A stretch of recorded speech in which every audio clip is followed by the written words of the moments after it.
Chicken ভর্তাটা এখন আমাদের রেডি। আসসালামু আলাইকুম বন্ধুরা, আমি নাজিমা বিবি। Welcome to my channel. আজ আমি আপনাদের জন্য চিকেন ভর্তার সহজ রেসিপি নিয়ে চলে এসেছি। চলুন রেসিপিটা শুরু করা যাক। চিকেন ভর্তা করার জন্য আমি টমেটো পেস্ট, পেঁয়াজ পেস্ট, টক দই, মিল্ক ক্রিম, ধনেপাতা কুচি, কাঁচা লঙ্কা কুচি, কাজু, চালমগজ, দালচিনি, তেজপাতা ও 300 গ্রাম চিকেন ভালো করে ধুয়ে নিয়েছি। চলুন চিকেনটাকে সিদ্ধ করে নেওয়া যাক। পরিমাণ মতো পানি দিয়ে চিকেনটা সিদ্ধ করে নেব। যতক্ষণে চিকেনটা সিদ্ধ হচ্ছে ততক্ষণে আপনাদের কিছু কমেন্ট পড়ি। সুমাইয়া স্টোরি কমেন্ট করেছে, খুবই লোভনীয় হয়েছে, পাশে আছি, চালিয়ে যান, আশা করি আপনিও পাশে থাকবেন। সুমাইয়া স্টোরি, আপনাকে অসংখ্য ধন্যবাদ। সৌম্যদীপ সেনগুপ্ত কমেন্ট করেছে, নেক্সট ভিডিওটা যদি চিকেন ভর্তা হয় খুবই হেল্প হবে। সৌম্যদীপ সেনগুপ্ত, তোমার রিকোয়েস্টে আজকে ভিডিওটা বানাচ্ছি। আফরিন শেখ কমেন্ট করেছে, একদমই আলাদা পরোটা আন্টি। আফরিন শেখ, আপনাকে অসংখ্য ধন্যবাদ। চিকেনটা সিদ্ধ হয়ে গেছে, একটা পাত্রের মধ্যে নামিয়ে নেব। চিকেনটা ঠান্ডা হয়ে গেলে ছোট ছোট করে ছাড়িয়ে নেব।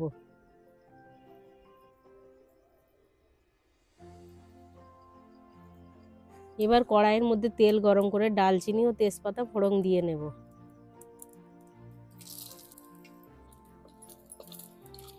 ফোড়ন দিয়ে পেঁয়াজ পেস্ট, লঙ্কা কুচি ভালো করে কষিয়ে নেব।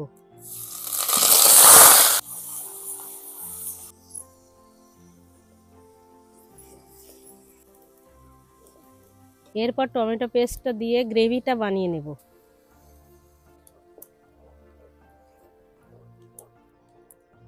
এরপর পরিমাণ মতো হলুদ, জিরের গুঁড়ো ও লঙ্কার গুঁড়ো দিয়ে ভালো করে নেড়ে চেড়ে নেব।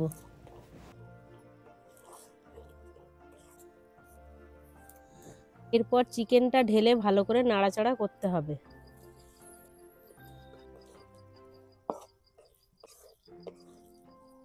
খুব সুন্দর একটা সেন্ট বার হচ্ছে। এবার পরিমাণ মতো আদা রসুন বাটা দিয়ে দেব।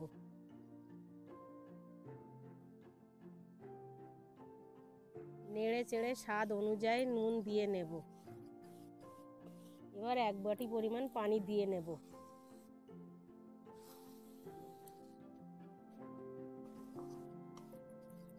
হালকা নেড়ে চেড়ে ঢাকা দিয়ে রেখে দেব। চলুন এবার কাজু বাদাম, চালমগজ ও টক দইটা পেস্ট বানিয়ে নিই।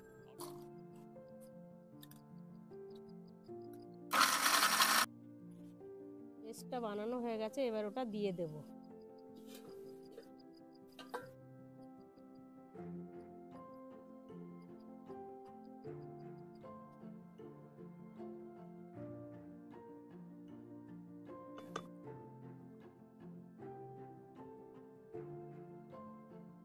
মশলাগুলো সব ঠিকঠাক হয়েছে, নুনটা একটু কম হয়েছে। এবার উপর দিয়ে একটু মিল্ক ক্রিম ছড়িয়ে দেব। ভালো করে নেড়ে চেড়ে উপর দিয়ে বাটার দিয়ে দেব।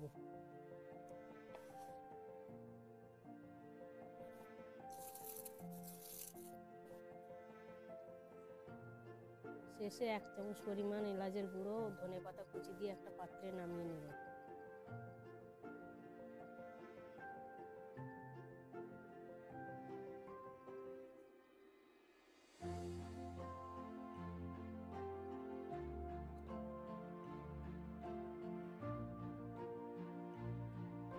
চিকেন ভর্তাটা এখন আমাদের রেডি। চলুন টেস্ট করে দেখা যাক। এখন রুটি দিয়ে চিকেন ভর্তাটা টেস্ট করে দেখব।